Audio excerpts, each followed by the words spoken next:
All right, welcome everybody to the Federal Fiscal Grants Communities of Practice for January 2024. Glad you guys could make it today. We're going to continue admitting folks as they join.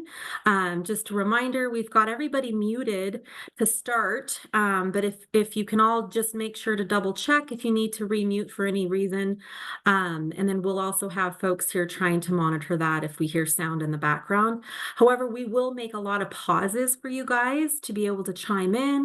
Feel free to chime in on the chat. We function as a meeting instead of a webinar so that you guys have that ability to come off mute, ask questions, and really make it a discussion wherever we need to and whenever we need to. So with that, I'm going to start a slideshow here. And we'll continue on. So for today's agenda, we always have a full agenda, as you know. We always try to share as much information as we can that can be useful to you guys. We'll start with our celebrations, congratulations, shout outs. And that's really where you guys get to highlight things about each other as well. We'll talk about some of the data acquisition, what's on our radar, dates coming up. And then we're going to recap. We didn't have one in December, so we're going to go all the way back to November, shake the dust off what we talked about in November. We'll get into hot topics, news, and legislation because legislative season is open and on, and there's a lot happening in Congress that affects us. And then we'll talk about some methods for budgeting school-based Medicaid. So even if you don't use Medicaid, if you might be a title director that's on or whatnot, it's helpful to know how this process works. And it's not too many slides, I promise. And then we're going to talk about GRA documentation guide that we're putting together for you guys and get some feedback with you guys before we finalize those resources for you. All right, so I want to start out with an ASBO honor. So this is the National ASBO, the 22-23 Meritorious Budget Award and Pathway to that MBA recipient. Only two from Idaho made it. So if you don't know what this is and you're not a member of ASBO, it's worth looking at because this is a prestigious thing to have. And it's not to tout how prestigious you are, but it means that you're very thorough, you have great methods, and it's not easy to get this awarded. So yes, these are our two bigger districts in our state, but it really does show that no matter the size, you can, even the biggest, ugliest, heaviest budgets out there, you can really streamline those and make them top notch. So it also is a chance for us to say, hey, there are people in our state that can do this.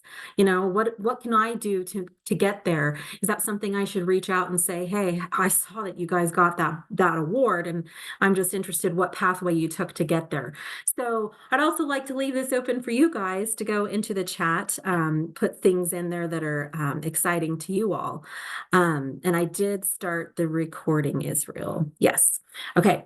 Just double checking. That's the only thing in the chat. But does anybody else have anything exciting that they know about neighboring districts that they want to share that they just finished up? I mean, for some people, getting through audit was really hard this year. It was, and now here we are, and it's already budget starting season. So it just seems like one thing after other. And maybe that the biggest thing to you is that you finished up and feel good that you got through some big state report. Who knows what it is? But even if you don't put it in the chat, take a minute to reflect on your own things that you can celebrate. Maybe you finally hired some people you needed to.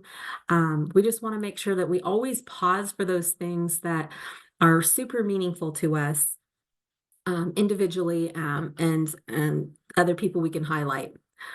So I also pause to say, how's the weather?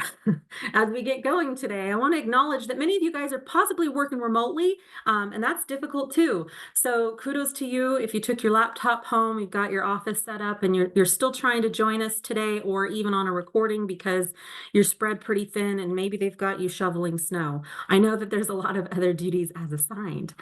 Now, how are you all handling snow days is my next question. I've seen a lot of, I'm here in the Boise area and my kiddos go to West Ada, and a lot of the snow days are coming in.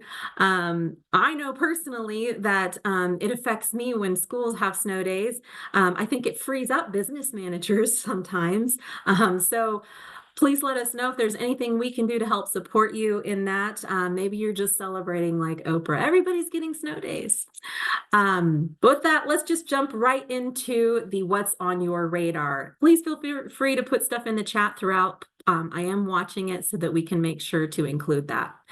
So January, actually, it's the 18th. So we only have those last 3 line items here to look at for federal programming. But let's take a look at what that means. If you are a new charter this year, your application for IDEA special ed funding was due by the end of this month or by the 25th typically, so I have time to review it with you. And if you've already turned it in and it wasn't approved, just a little note there, it's because you might be waiting on a site visit, and that's the last piece we need to release those funds to you. And then we have another date, the 31st. That's when those general supervision file reviews, also part of special ed, are due to upload additional supporting evidence for some areas of concern. You should know what those are. You should have been notified. So reach out to Debbie Smith if you have questions on that. Then you have another IC financial transparency report upload due. So make sure that you reach out if you get stuck on that. And that's going to be mostly for Todd King to get through, make sure that you have ability to turn that in. So those are really, really, really important to get in. So if you have any questions, let us know. Amy, I see you in the chat that says you can't hear anything. You might need to change your Zoom setting depending on if you have something. Let's see. I can hear, yeah, your speaker system. Yeah, you might have a setting. Usually you go to more and then you'll see audio settings. You might have to turn that up. So Israel, perhaps it looks like he's trying to troubleshoot that. But I'm going to bump forward to February while he's working that out. February looks a lot nicer, folks, doesn't it? There's way less details. And the reason, again, we look at these, we don't want to forget that they're due. So even if it's just, oh yeah, that's coming up. There's some child nutrition stuff coming up early in the month. So really you need to be prepping for that now. Don't wait till the first to go, oh shoot, it's due. And then there's some migrant ed information that's due, impact aid applications, more GSFR, that February 14th wonderful Valentine's gift that you get every year, possibly. Independent review applications are due for child nutrition by the 15th, and then the Gear Up. So lots of different programs, but all possibly things that are important to you or that you might be the person that's in control of that and that needs to get that done. So don't lose sight of it. We're just showing it so everybody has to reflect upon it. Now let's reflect what we did, our recap from back in November, because we actually had a lot of information, but the main premise of what we talked about was excess costs for special education. And that was kind of to tie out the fact that it was due, that application was due in November. And a lot of people just at the end, there's that excess cost page. And it's like, what are we even doing here? So what we're doing is we're capturing total district data, things that would not, excess costs that have not been incurred if they didn't have a special education. We're weeding it out. We're looking at the fact that our special ed students are gen ed students first, and we're trying to weed those apart so that we can say this was just special ed, this was special ed students as part of the general population. And we gave reference to where you can find that in Appendix A to Part 300, which is special ed. We talked about, what are the 3 questions to help me to identify if this is just specifically an excess cost? And we tried to delineate what that was and how to weed it down, and if it's going to be an allowable cost under special ed. Then we did the excess cost calculation, which is separate. So we hear excess cost and it can mean 2 different things. So for the excess cost calculation, that's where we're showing the other pieces of what is there that we're also paying that attribute to or help fund special ed students as part of that gen ed population. So I know that's a lot. I didn't want to get in the weeds too much because we have big content. But if you have questions on that, reflect back. Those are posted. The recordings are posted. Reach out individually. And we're trying to make some improvements to that page in the final application for next year. Okay, next, let's talk about hot topics, news, legislation, because this is really what's going around nationally and otherwise. So on our November date, when we had the communities of practice, we talked about upcoming decisions around uniform grant guidance. So they only do this every couple years, but OMB, Office of Management and Budget, had proposed a lot of changes, some of them very significant. Um, some of them, not too significant to most people because they'll still have to have a single audit, possibly, even though they might raise a threshold. Some of the things that we might not just think about as, oh, they made equipment 10,000. Well, that means that supplies and things will now be subject to possibly indirect, though. So did you think about it that way? But the real news on this is that there's no news. There's a lot of comments that came in and they haven't made decisions. We would expect that those would probably come out sometime before June, and that they should be probably made. They'll put it into action probably July. We're not sure. So as soon as we hear, we'll let you know. But here's some of the main pieces that we were watching for that could affect you. Now let's talk about national education funding news. So this was kind of where we left off in November. So some of the House bills that had been proposed had some pretty extreme measures put in there. Some of it was based on the fact that there was unspent COVID dollars. And so there was this call of, well, if they haven't spent this, then they won't need that. But again, those were just proposed. None of that has been adopted. So that's stuff that we will continue to watch, but we don't really have the details on that because when we had left off before, Congress is just passing their second continuing resolution, and it was this two-tier, two separate dates to avoid government shutdown. But it didn't include education until that second tier. But guess what's approaching? Well, first let's talk about continuing resolutions because we all need to understand what that means. So what that means is it's most of the general operations for our federal agencies are funded by appropriations, kind of like even at the state level, how we're funded. But when they're not enacted by the start date of the fiscal year, which for federal fiscal year is in October, they have to put these temporary measures in that they call continuing resolutions. And that's just going to give us a little bit of extra time to get all our ducks in a row, to negotiate what we really want to do for setting those budgets. So it's a stopgap. It's very temporary. You avoid your shutdowns that way. But what happens for us is that sometimes we get pushed back and then we don't really get real numbers. Okay. So that's why it's important for us to know that these are happening.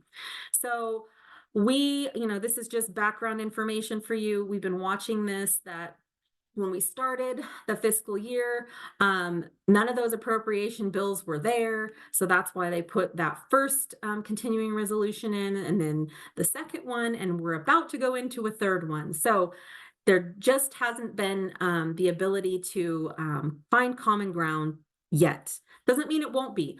So I was researching this again even last night, and it sounds like it's going to get voted on today. So what does this mean? They're gonna push it through just a little bit further, but I highlighted here in the middle of the page, again, this is just details of some of the appropriation bills that were pushed out already until March 8th. Education is in there, right? So we don't know exactly what's happening because it keeps getting pushed back. And some of that goes back to those other topics that are still being negotiated.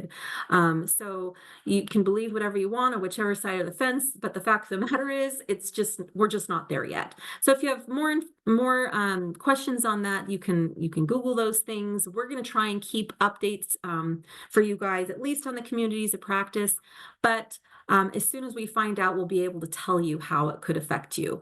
And here's some of the ways that I've identified in the past and currently how this could affect you. This third current, this additional resolution, how could this affect your budgets? It's budget season, right? Well, the delayed federal budgeting means that our apportionment to the state is delayed, so we don't know what we're getting because they don't know what they're allocating. Now, and again, SEAs won't have a firm number to advise you guys. I can't even tell you that it's going to be flat because I don't know. It might be a dip, it might be an increase. I always say best practices until we know to start your budgets with the baseline being flat. That's the best we can do, and that still might end up being a best case scenario. So in the end, when they give us less time, SEAs will have less time to calculate your allocations, but we will get them to you as soon as we can. And then you may not have those estimates really as early as you'd like for your budgets. You guys all know that. But what can we do? This is the important piece of this slide. We can review things that affect the allocations. So if you're assuming a flat allocation for the different title funds or IDEA funds and so on and so forth, think about the actual formulas that go behind those. These are federal formulas that are the same every year. For instance, IDEA is 85% based on your total student enrollment. It doesn't mean special ed kids, it's all students. And then the other 15% of the calculation is going to be based on low income rates. So for IDEA anyway, you can look and say, hey, did my enrollment drop? Did it increase? So if funding across the state is flat, I could possibly at least gauge for myself a ballpark figure of I think I'm going to go up or I'm going to go down.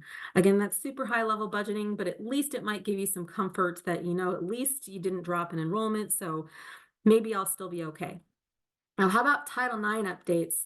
That's another thing that we're watching. It's been pushed back to March. We don't know if it'll get pushed back again, but the big piece about this is that the Education Department had over 240,000 comments that they have to look at. So that's part of it. And of course, they want to make the right decisions, hopefully equitable decisions, things that these are big deals and it's going to matter to you. So as soon as we find out that that's going to be coming out, we'll give you a heads up if we know. Now, how about the final piece? This is me again saying last night as I was researching, did they actually vote?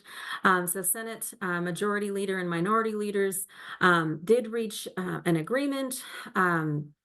And again, it looks like they've got a total, but you saw in the other pieces that they don't have it all spelled out yet by the different departments. So for education, we just still don't truly know. And I've got some links that'll be if you want to go read some more about that. Now let's talk about local, because for local education news, there's a lot going on. And this, I hope you guys will chime in the chat if you want to at least type in some other things you're looking out for that you think might affect you.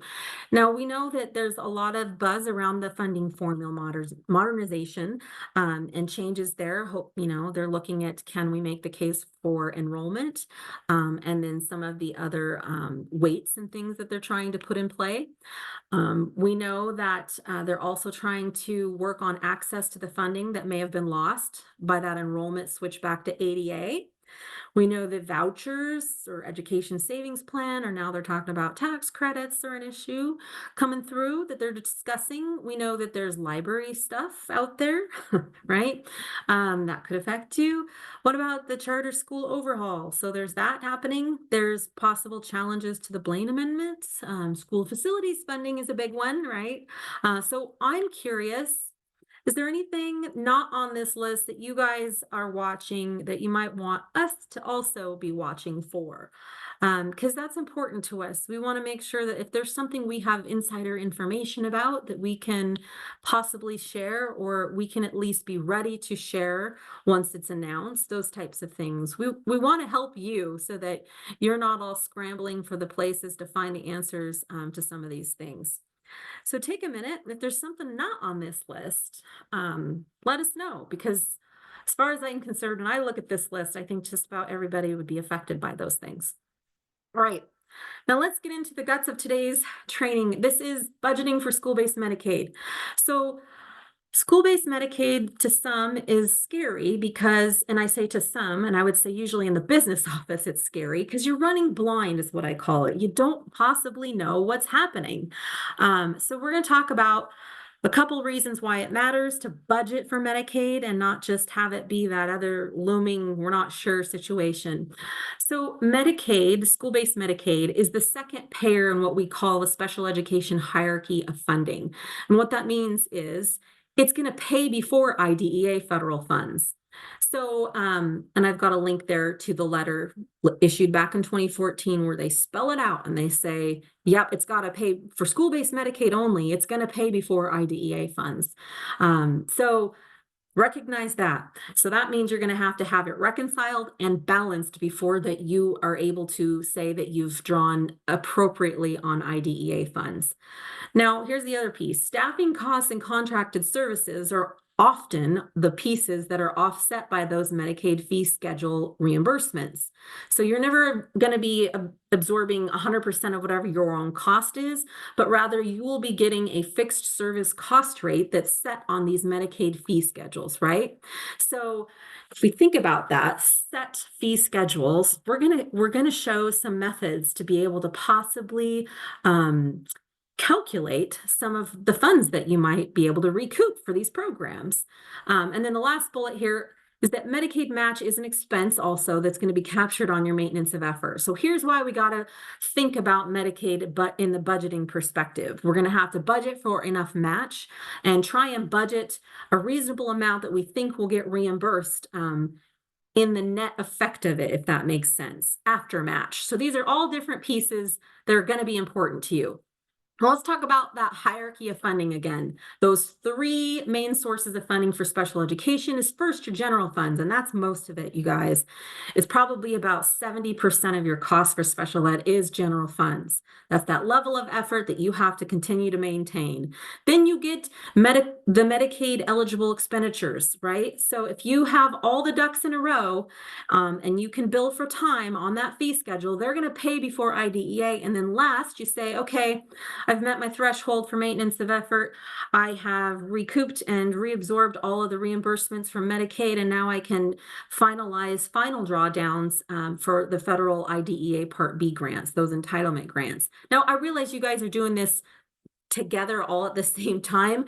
At the end, this is our hierarchy that we have to keep in mind.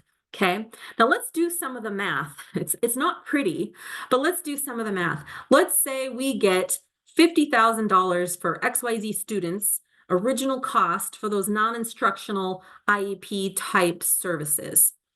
And Penny, I promise to address that question in just a minute that came in the chat. So let's say we've got 50,000 hour cost, right? That's what it costs to serve these students. We're going to serve these students no matter what. It's an IEP service. We're going to give it to them. However, let's say out of that, there was 28,000 that was billable school-based Medicaid services. We got SLP, OT, PT time, that kind of stuff. All the stars aligned, students were qualified, parents signed off, all those things happened, right? Now, about 29% match is required, right? So we got to cough up $8,000, right? Okay. I gave my 8,000 to earn my 28. They're going to pay you 28, but really our net reimbursement is 20. All right, but 20,000 against that 50,000 means our final cost obviously went down to 30,000. And I also have a little minus any administrative fees, biller costs, things that you want to think about to really have a net effect for yourself when you're considering for budgeting, right? But without Medicaid, you'd be coughing up 50,000, okay? So we know it's not the greatest math problem, but that's about the basics of how it's going to work. Now let's think about some things we have to consider about Medicaid. It's insurance, and not all students in special ed programs are eligible for Medicaid, and not all of the IEP services are billable, although we have a nice laundry list in Idaho on our plan. Now, additional eligibility requirements are still there for some services. And then all the teachers, therapists, paraprofessionals, everybody that's in there, they have to meet those provider qualifications. There's lots of stars aligning here. And that reimbursement is only for services, again, that are outlined in the IEP. So all those pieces, super high level. I'm talking to business managers mostly here. But you guys, again, these are all the things that have to be there before these students can even have costs billed. Now, let's pause and think about some of the things affecting those reimbursements. Well, remember I told you to consider that match? Well, the reimbursement rates vary annually based on our state's low income rates mostly. So we know that FMAPs have, the reimbursement percentages have been fluctuating. There were some pandemic provisions in there for a while that meant that match was lower and reimbursements were higher. They've been filtering those out slowly over time to where you're probably noticing that your match rates went back up.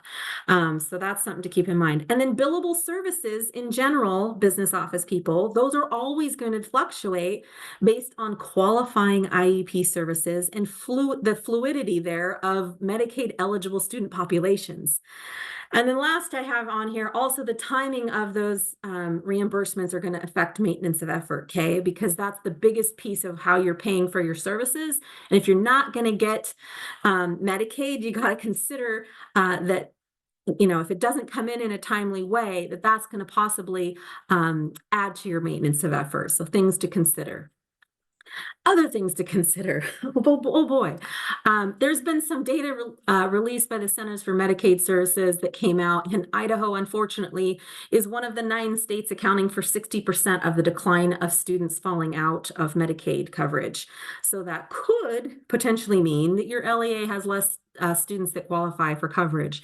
So you couldn't bill for them. So business office staff, this is why in the next few slides, when we talk about these things, and we talk about conversations, we're trying to give you some of the key language to ask to your special ed director and or biller people to say, hey, I need to know, where are our numbers at? We're gonna talk about that next. So how can this business manager budget Medicaid reimbursements? The biggest piece is, and I have a picture, you gotta get on the phone. You got to talk regularly with the special ed director or biller, right?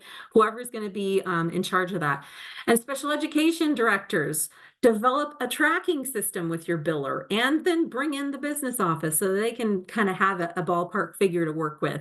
And regularly review student IEP time and billable services, eligible students, all those different things. And I have in parentheses sped director and business office staff. And then you've got to follow up on non-reimbursed claims. Sometimes it's just one tiny little error, but you want to make sure you don't continue to have those things, because if you continue to think you can bill for that and it never gets approved, that's going to affect what you might actually be bringing in for a reimbursement. And then business office, you're really going to monitor match paid and the trust interest earned, those types of things. So that's going to be mostly you, right? As you see the claims being approved, you're going to say, do I have enough money in the trust, or do I need to send more money over there? And you guys, I know that there's been an issue with some of the trust interest being calculated. We're going to be sending out a communication pretty soon about that. And then kind of what Penny was possibly talking about with struggling to get reimbursement this year. And we'll talk about that and where to look also in that communication. Now, what do I mean by a tracking system? And I referred to in that last slide. So this is a copy from a district who has their Fund 260 for Medicaid, and this is just one service, which is counseling in that left column, where they're going to estimate service hours from IEP details by student and billable services off the fee schedule. So they're going to say, okay, our first student, Hal Apino, he has services through ABC Counseling.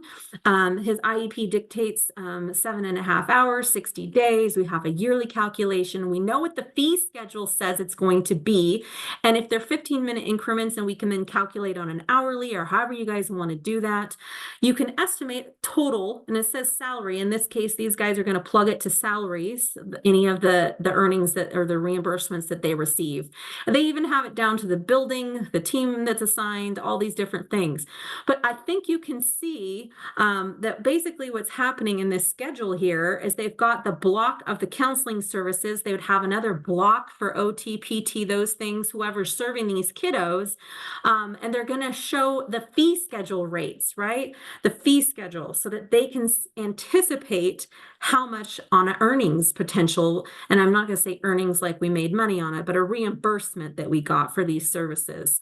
So again, this is going to be your best case scenario. If everything went through and everything got billed, it could potentially be this amount of money. It probably won't be, but at least it gives you that starting place. And the next piece is really where you're going to have some sort of tracking mechanism. And this district also has a major system in place where they've got the positions. Did the billing sheet get turned in? Was it not needed? How much time was billed? What's their average week? Is it complete? Any notes? Like, well, we didn't bill in for this because the staff is all sick. So no billing all week, whatever was the situation. And the reason I say that this piece is important, And, you know, I can't even imagine how this would be on a huge district, but, you know, it depends on what level you want to track, right? But if there's scenarios where there's a lot of services not happening, you know, that's a problem on an IEP alone. So, you know, you want to make sure that your program directors have the ability to track this and know why things aren't being, you know, in place, what's happening, not happening, are we making it up here? All of those pieces are important. But if you can see that something's not happening, again, you can go back and ask the questions why. So those are just two different things you might be able to put in place between the business office staff and the program directors to be able to get a handle on what's happening with Medicaid. Now, as a reminder, I said we have a large laundry list here for things that you guys can bill for. That doesn't necessarily mean your district chooses to do that. So just take a look, make sure if there's something that you thought you had that you could bill for that wasn't on this list and it doesn't make sense why you're not. You can have a conversation or reach out to us to see, how do other districts do this?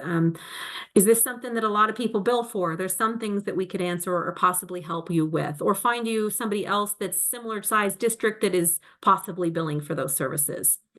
Now let's talk about fee schedules. So whenever if you're gonna put that matrix together of estimating what you might be able to bring in based off of these IEPs, fee schedules are important, and you got to make sure you have the most updated one. They don't change that often, but make sure you have the right fee schedule, not some old copy somewhere, so that you can outline and see what the increments of time and all the rates of reimbursement are. And then don't forget to calculate the Medicaid match, because again, you got to do that in math, that basic math, that that other calculation sheet looks really nice, but after match and after our administrative fees, is that really still what I could plug in for my budget to know that we'll be bringing in? So let's recap. I've got this guy with 4 things to remember. Know your student populations, right? You've got to know, are they eligible? What's on the IEPs this year? What type of services might we be billing for? Maybe you don't need it to the student name, but you just want to have a ballpark figure. How about that communication? Get on the horn, get on the phone, talk. Business office and special ed directors, you've got to talk. And then stay current on the billing. Remember, that's that timing thing. You need to make sure that you've got accounts receivable coming in on a regular basis and you're caught up and that you see those things coming in. And then budget that match, because remember, that's that net piece. You can't look at the total cost reimbursement on the fee schedule and think you're actually going to have that, right? We got to subtract out the match. Now back to staying current on billing. We had a question in the chat from Penny, and it was a great question. It says, are other districts still struggling to get Medicaid reimbursement this year?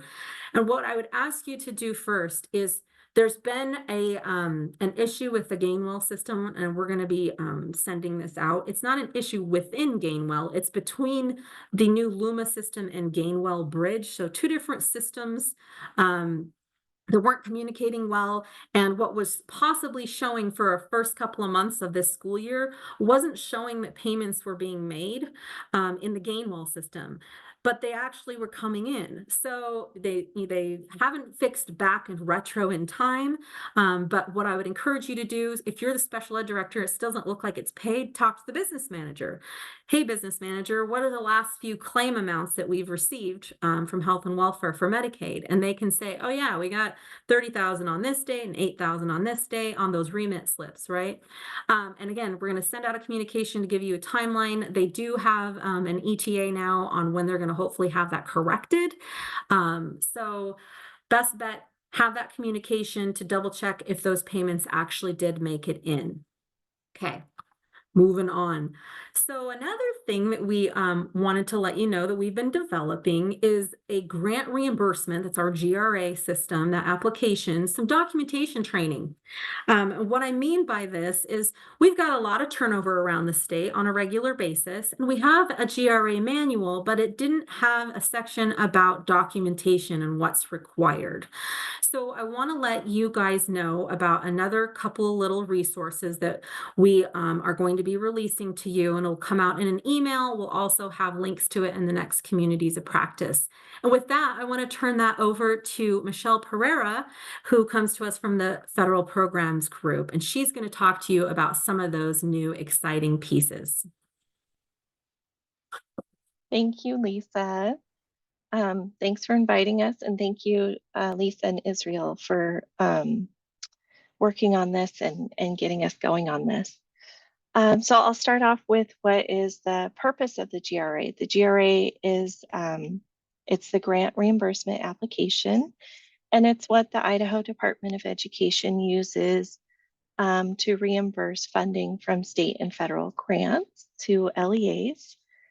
So funds are allocated, requested, and managed through the GRA. Sometimes, so rejected payments, or I like to call them just returns, they're sent back to the LEA for revisions, or if we need more information, or if there's maybe some unallowable items in there. So that is the purpose of the GRA. Next slide, please. So the categories in the GRA, when you submit a request, they should be broken down into the following categories. So if you have salaries and benefits, those are the staff that you're paying with these funds. Purchase services are things that perhaps you contract for. So if you contract with a busing company for a field trip, you could put that expense in here. Or if you are contracting with a person to provide professional development, you can provide that, or you can put that in this section. So this section is not for travel for employees of the LEA. That is a separate section that's just travel. In the supplies and materials section, that's where we usually see things like curriculum or classroom supplies, parent engagement supplies, things of that nature. Capital objects, so those are items right now that are over $5,000. That's where you would put that, and that also needs to line up with what you have in your IDEA Part B application or your CFSGA. Indirect costs. And then we have professional development costs. That could be registration, that could be also the presenter for professional development or books or things of that nature. And then transportation is also where you could put busing, or if you have to contract to provide a bus or a van for a field trip or something like that. So when you submit a GRA request, we ask that you don't put multiple things into one category. So an example of that would be if you have a request and your documentation has salaries and benefits and then some travel expenses, that needs to be broken out on the GRA request so that you have something in salaries and benefits and in the travel category. Yeah, so next slide, please. So GRA requests, they're compared with different things for different programs. So for the federal programs and the title programs, those are compared with your CFSGA, your consolidated federal, state, and grant application. However, there's always exceptions. So if you are requesting reimbursement for school improvement funds under the CSI UP grant, those are compared with your SWIP plan. For Title 1D requests, those are compared with the subgrant application. For Title IX subgrant, those are compared with the subgrant applications.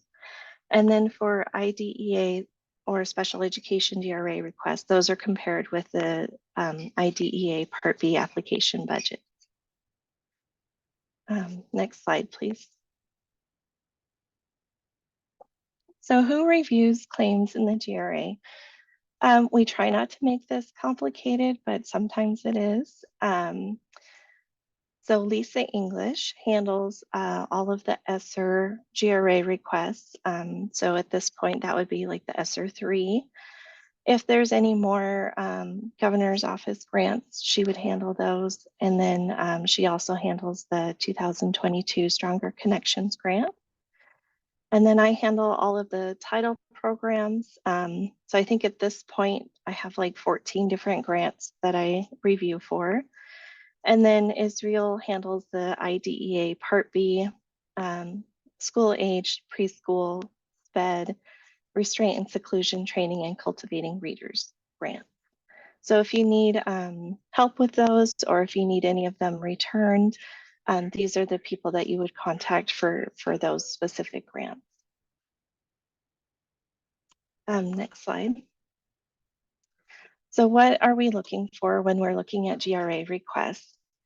So we first follow the necessary, reasonable, applicable federal regulations, everyone's favorites. But we also compare them with the budgets in the CFSGA and the IDA Part B application, as well as the subgrant applications. When you submit a GRA request, we ask that your documentation matches your request. If it doesn't, or if it's not clear how it matches up, we ask that you indicate on your documentation what you're requesting reimbursement for. So to clarify on this one, if you are only requesting, let's say you paid $5,000 in salaries and benefits, but you're only requesting $2,500 on this GRA request, we're just asking that you have a note in your documentation explaining that, because we do look to make sure that the amounts line up, and then that helps clarify everything for everybody.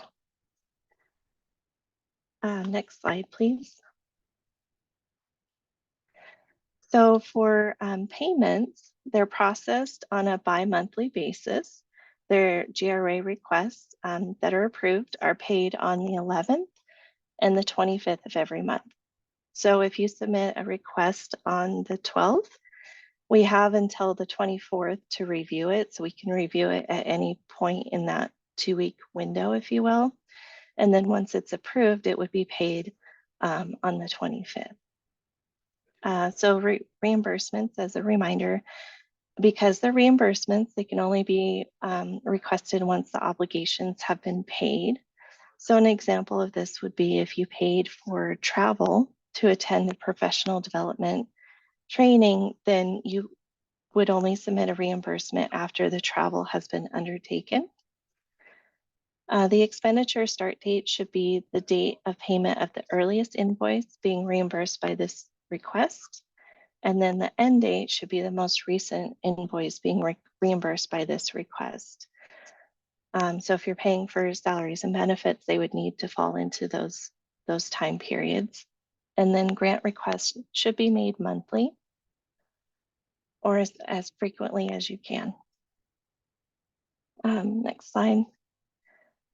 So how do you keep track of what documentation each program or grant requires? So with the help of Lisa and Israel, they have created a grant reimbursement request supporting documentation guidelines. If you're a visual learner or you like to see things written down and explained, this guidelines is going to be great for that. So it provides guidance on the types of supporting documentation that are deemed acceptable for the approval of a grant reimbursement request. So that has visual examples as well as where we are getting information from that we're looking for. So next slide, please. So this guidelines resource, it will be posted with the GRA manual. It outlines the funds, like fund codes, function and program codes. So what we look for in your documentation is that your fund codes match the program that you're requesting under, as well as the function and your program codes. And this information comes from the iFarms guide, but this guidelines also has more specific information in it. And it also provides examples of acceptable documentation and attachments for the GRA claims. And with that, I'll turn it over to Lisa. Thank you. Thanks, Michelle. I just want to acknowledge that, we know that it takes a lot to get through all that. So to be able to bring all the documentation together to be able to request it. And we know that it takes time, it takes effort, and it's a lot of hunting and gathering to scoop it all up and get that receivable created. And the last thing we like to see is is if we have to return it. So we're trying to put this documentation together to put some why behind it for you and help you understand what to do, and how it should all come together. And then also to become just a quick reference, and we'll talk about that in a second. But here's some of the other reasons that this documentation is so important, because it's going to provide record keeping for your audits, right? Think about a single audit. They could come in at any point and select one of your programs that's over that current $750,000 threshold and say, we're going to audit Title I programs this year. And then they could ask you for any number of drawdowns you did and all the records behind it, right? So the auditors might want to take a look at that. So you're going to have all of that on file, easy to reference. And I know we had a question come in the chat while Michelle was presenting that says, can we get access to historical documents that were attached in the GRA? Because right now they can only see what was written in. So there is a way to do that. And because of the question that came in, I think we might want to put that into our either our reference manual or another mini training that we can put out there for how to do that. Because there are ways that you can filter, and getting access to some of those historical documents might mean that you have to filter in the GRA on the status that might be something that's closed. Like if you're looking for IDEA ARP grants, they're closed. They don't show up in the GRA anymore because they're expired. So you have to be able to know how to filter and in which back door to go through to be able to find those attachments. But yes, they're in there. And that provides protection and audits for you guys on cost allocability too, not just audits with your own CPA auditor saying, hey, look, the State Department approved this, but separately with us. If we come out and do program auditing and we've approved a lot of these things for you, we should have had the ability to review it. Now, will we always find everything? Possibly not, but we do our best to help protect you when we review this too. No one wants to say, oh man, you guys owe us $100,000 back. That wasn't allowable, because that hurts, right? It hurts in any dollar amount. But really also I have on here accountability. This is you guys being accountable for all the programs. If you need to reference back and see what it was that you guys did, that you can talk program to fiscal. And then this budget to actual tracking ability in the GRA, that's nice too, but now you'll have details attached for reference in case you're like, man, why did we pull down so much more last year? You know, we don't have hardly anything this year. Oh, I forgot we bought a bus, you know, that kind of thing. So you'll be able to reference back to that. And here's the really great news. In those previous slides, you thought about that one where Michelle was explaining Lisa English approves these grants and Israel does these and I approve those.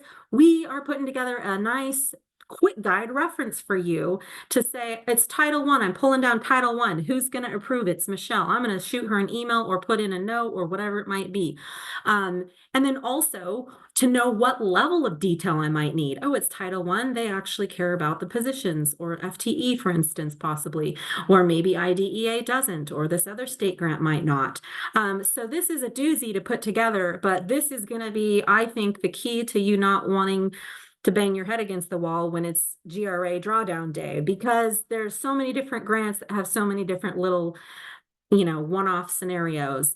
So we're trying to put those in together for you, and huge thanks to the efforts from Federal Programs team and from Israel Silva, because they're putting together this documentation. And then Israel's also doing a more broad reach out to some of our other programs that are also have grants in the GRA, so that when we put this quick guide out, again, our intention is for it to be this reference sheet. It's GRA drawdown day. I'm going to start banging these out. I'm going to know what fund they are and what is required for the attachments. Less headache, capacity building. That is the goal of these communities of practices. You guys say, hey, now I need to know how to be able to find that documentation, or I need to know what I drew down last year, or I need a way to learn about Medicaid budgeting, or whatever it might be. Whether it's on this communities of practice, whether it's after, where at least maybe it stirred up a conversation and business manager and program directors come up with more questions. But we're all about capacity building. Now, speaking of that, where are the quick guides now? Right now, they're on the special education fiscal page. And I have a link here that we'll share out as well. And that link gets you to the main fiscal page. If you scroll down, it will look like the right side of the page. And when you see those gray bars with a plus, you have to plop them open, and then you'll see all the different guides that are already out there. And this one for GRA drawdowns will be there as well. For the documentation, we're trying to put as many of these out as we can. There's a Medicaid one coming soon too. And I would ask if you guys have requests for more quick guides. We do trainings of 30 slides here or there, but if there are more quick guides, I just need a little quick guide about this one thing so that I know the ins and outs and ups and downs to be aware of or to remind myself of. Shoot us a list of those. We want to help you be able to do your jobs thoroughly, professionally, correctly, but we want to, again, build capacity for you. So that's why we make these guides, okay? There's a lot in there, but if we can at least help you reference to remember, that will be huge for you guys. So I'm wondering if anybody else has anything else on their mind. We talked about a lot today. Is anybody interested in having a possible training, or not even training, but just maybe that slide that I shared that had the Medicaid grid on it, if you will, something that was like, fill in your service here. If that's something that's of interest to you, you think that might be a nice place for me to at least start with, and I could manipulate it however I wanted to. If that's a resource that might be good for tracking. I had another district share a closeout process they have. If you guys can think of any of that stuff, that's what this community is for. So if you can think of anything, I'm going to ask that you share it. I wanted to note that we've had some changes in the special education group. We have a couple new staff here listed. And then we also have updated lists over here for our federal programs contacts. So if you ever need anybody here that you have access, and some of these people are listed twice because they do 2 or 3 different programs. And I see Wendy French saying in the chat, yeah, she'd be interested in that Medicaid form. And it can just be a starting point for you guys to at least consider, because Medicaid's a doozy and it's all over the place. So if you can think of anything else like that, maybe there's something from Title I. Is there anything that would be helpful there, or migrant ed, anything that, gosh, it would be great to have a quick guide on this one thing. Just think about that. What's the thing you can never remember that you always have to go look up some slide presentation? If that happens to you, tell us. But with that, we're going to give you 8 minutes back if nobody else has any questions. Before I stop, I want to make sure that I stay on here. Anybody else have any questions, want to come off mute? All right. Well, if not, I want to say thank you. I hope everyone has a good, safe week. We'll keep you updated on all the things federal that we can and other things that could affect you. You guys have a wonderful day, and we'll see you next time on the Communities of Practice.